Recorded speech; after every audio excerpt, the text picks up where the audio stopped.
Prabhat and also Happy New Year. I've been looking forward to this first meeting of mine, which is the first press conference after I've taken over as Chief of Army Staff. So through you, I would like to wish all the countrymen a very Happy New Year, Happy Lodi, in advance, Happy Veterans Day and Happy Army Day. As you are aware, you are a vital channel between Army and the citizens, and your progressive and constructive reporting helps in showcasing the Indian Army in the correct perspective. I'm a strong proponent of the theme that mass media and security forces have great potential to converge together towards nation building and national security. So, let me adopt your modus operandi and straightway come to the bottom line up front. That is what is my mission statement.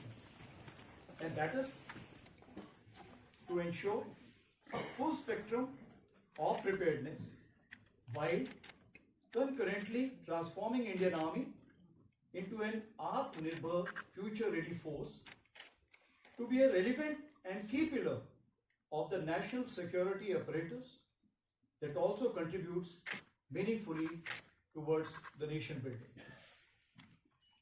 And towards that, our lines of effort as regards the developed nation by 2047 are truly aligned.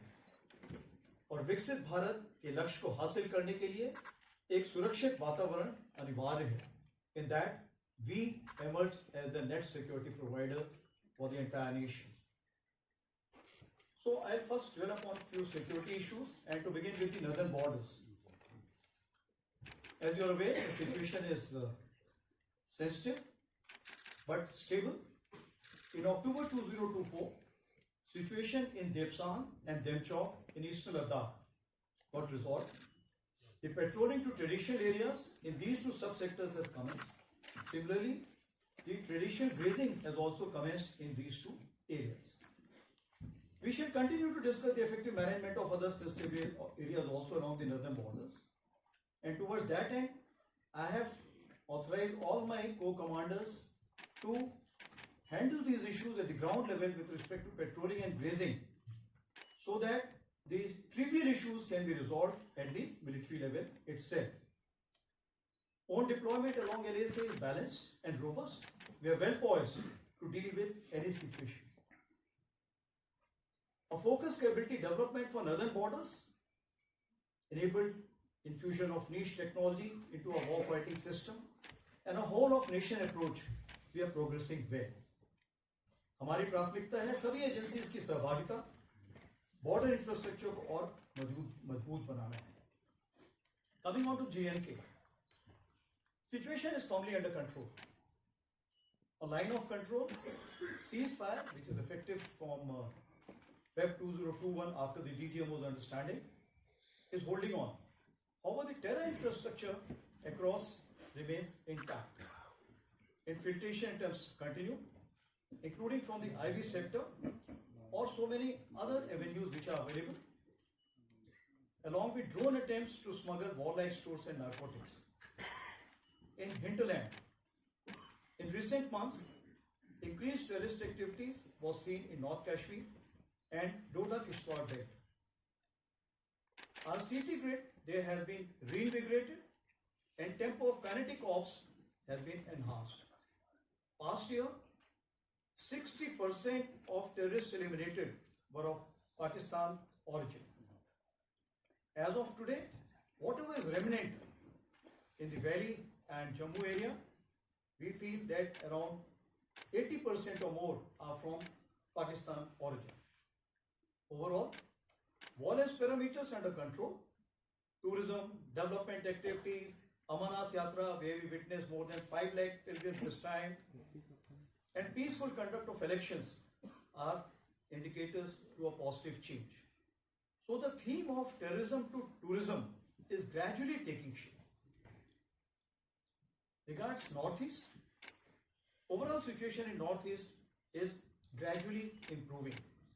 In Manipur, synergized efforts of security forces and proactive government initiatives have brought situation under control. However, cyclic incidents of violence continue. Jari. Various NGOs and our veterans who are reaching out to the community leaders to give effect to a kind of a reconciliation. Along Indo-Myanmar border, enhanced surveillance and domination is in place. That is to insulate from spillover of turbulence which is taking place in Myanmar as of now. Fencing is a significant step, and we have started to commence a new progress towards this end. As far as humanitarian assistance and disaster relief is concerned, based on the experience gained in 2024, we have specifically earmarked ₹70 crore for upgrading of our QRTs and QR medical teams. Besides, we have taken a decision to create 17 bricks of HADR, that is humanitarian assistance and disaster relief, as we realize that at places our columns reach, but the resources to provide kind of a rescue operation are not available. Towards that end, we are creating these 17 bricks. It is pan-India. As far as northern borders are concerned, since we have a pan-northern front presence, so Army will play a first responder role, and we will not await any request from the state. We would be reacting on our own to make sure that maximum people can be rescued wherever any disaster relief has to be carried out. Now, for ease of continuity and communication, my balance of the pointers will be on the same lines as given by Jan Pandey last time.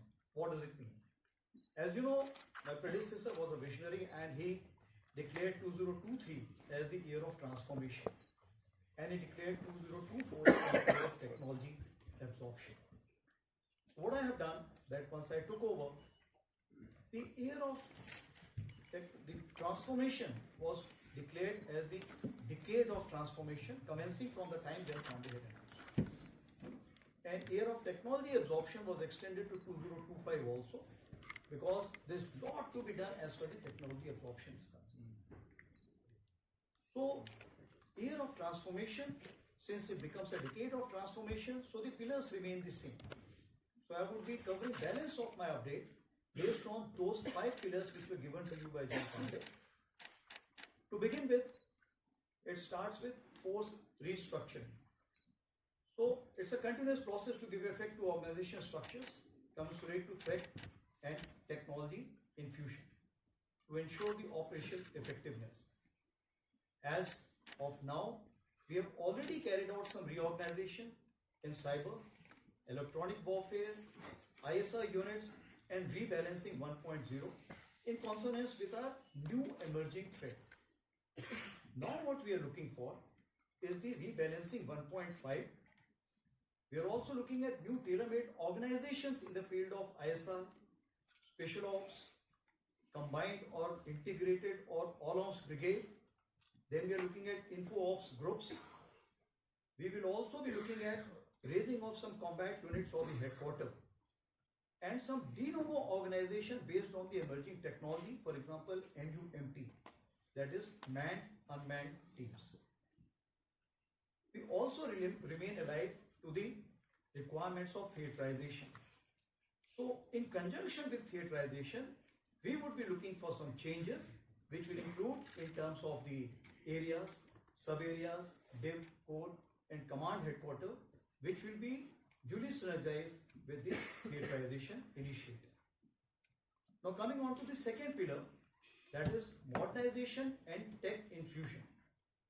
So as for the force modernization is concerned, you are well aware that from EP 1 to 4, we had carried out major procurement, which was enhancing our cumulative combat effectiveness.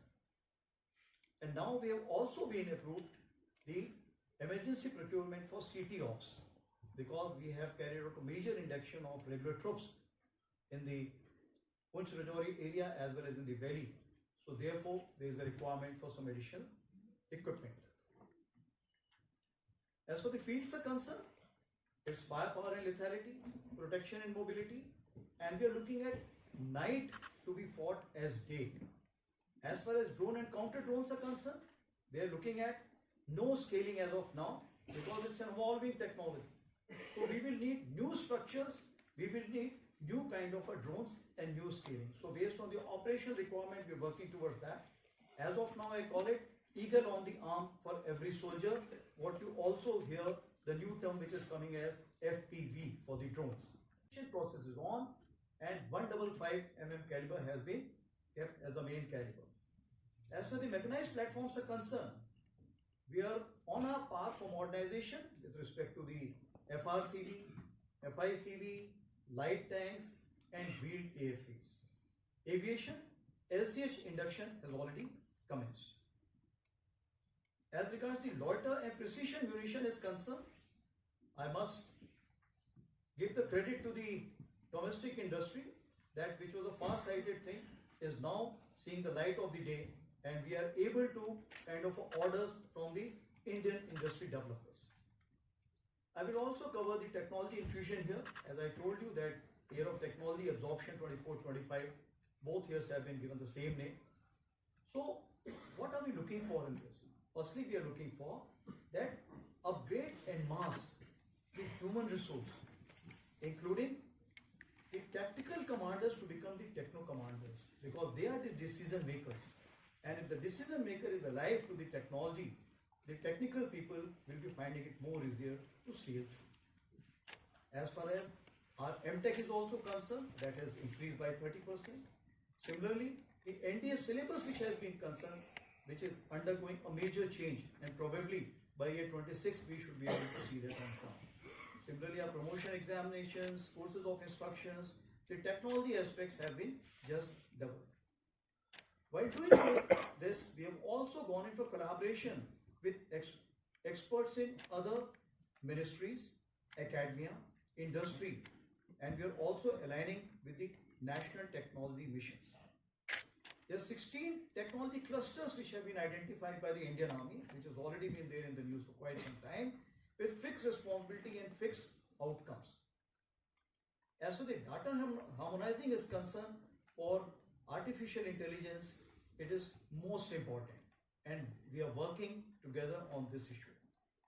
I must also say that this is the first year where we have gone in for multi-domain operations, operational discussions, independent of discussions which we carry out. This is based on the front basis on the both sides. And why it is more important? Because this time we included the subject matter expert from whole of the nation and also the veterans. So we had from CERT India, Cyber, and all those representatives from the ministries came in and took participated in this. The Veterans Expert Group have also been created, which is working under Deputy Chief ISNC, and they will give us the report by Feb end. As far as Indian Army is concerned, how should we look at technology infusion and absorption in the years to come as part of the decade of transformation. So far we have signed approximately 63 MOUs on the subject. MCT, that is Military College of Telecommunication Engineering at Mao, because as a strategic partner in Indian AI mission, Chip 2 Startup mission, and Quantum Key Distribution project. Our collaborative efforts, joint training with CERT India, and joint research in counter-US and advanced wireless-based managed system has also commenced. I'll just give you a brief glimpse of additional thing what we are doing here.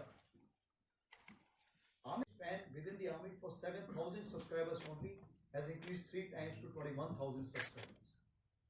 We have created an Indian Army AI Incubation Center at Bangalore with mentorship of IISc Bangalore and IIT Bombay. I must thank Bell to provide us that kind of a space in Bangalore for that. We are also establishing an Army IIT Research Center at IIT Madras to take our innovations forward. We are also incorporating blockchain technology in a technology-based vendor registration model, which is under progress in collaboration with MIT and CIT. As far as secure space-based vehicle tracking and convoy management system, that is already commencing with NAVIC. And of course, Sambhav phone, which you are already aware, that this phone we are using, and this time during our talks, border talks in the October month, most of the communication was through this phone. As far as the third pillar is concerned, that is system, process and function, we are looking at data analytics and defining the single source of truth. In the future, we are looking at data integration. So there are two things in this. As you know, Army is different from other services, where the empowerment or the center of excellence starts from the battalion. Therefore, the maximum delegation must take place there. But today, the maximum centralization of the orders or powers or authority is at the Army headquarters. It is only feasible to delegate once you have the data centricity in the center, but the delegation at the lower level. Where the artificial intelligence will play a pivotal role. For example, if a vehicle gets condemned and you want to get the vehicle released, it takes the complete chain of command by the time it reaches and then gets released. But with the artificial intelligence, moment the vehicle gets condemned, within 24 hours, the release order will be automatically generated. So that is the kind of a thing we want to achieve by year 2025 end. As for the delayering of headquarters, this we are looking at. For any communication in Army, it takes 6 to 7 layers. We are wanting to delayer. We are also looking at skip echelon system. That is simultaneously addressing all the headquarters, and the highest headquarters which is supposed to give the decision must be the fastest. Modification of acquisition process, which is overdue, we are looking forward to, and the way year of reforms which has been announced by our Raksha Mantri ji, I am sure this will get a major impetus. Coming on to the human resource management, it's a subject in itself. I would not like to cover too many things in this, but just to tell you that the upgradation of the HR potential en masse is something which is our aim, while ensuring the welfare of rank and file, veterans, Veer Naris and their dependents. As for the Agnipath is concerned, 123 Agniveers are presently there, and we are getting a good feedback from the battalion commanders. They are fast on uptake, enthusiastic and keen to do well. As far as the SSB is concerned, you are well aware that the SSB reforms have been undertaken, and today we have increased our intake, which was 1300 per year in 2022 to 1900, which is projected in 2024. So that is the kind of officer intake which we are ensuring by carrying out some reforms in the service selection board. As for the women officers are concerned, we are doing a remarkable job in the field. Presently, we have 1732 women officers serving with us, and we have approved a study to increase this number to 2037. In other ranks, we have approximately 310 women soldiers, and we are looking forward to more. During the question answer session, I will take on as far as the progress on this side is concerned. About women empowerment, all women skydiving display team of Indian Army shall be raised in 2025. That's our endeavor. You'll be happy to note that the recruitment in Territorial Army has commenced again, and this time we have delegated this to the commanding officer for first 30% so that the recruitment can take the fastest possible pace. Institution of an Army Subedar Major. This is something to connect Jawans directly with the Army Chief. So wherever I go, Army Subedar Major accompanies me. When I am taking a briefing in the higher headquarters, he is meeting the JSUs and men of that. And also, this has been now given out for the commands also. 3 of the 7 commands have already instituted that, others will be completed by 31st Jan. So, the gap or the communication gap between a Jawan and the senior most hierarchy will keep getting close with every passing day. As far as the effort to upscale our military training institutions is concerned, we want that to come to the world repute. And we are looking at Institute of National Importance for our Army War College. The case has already been taken up for that.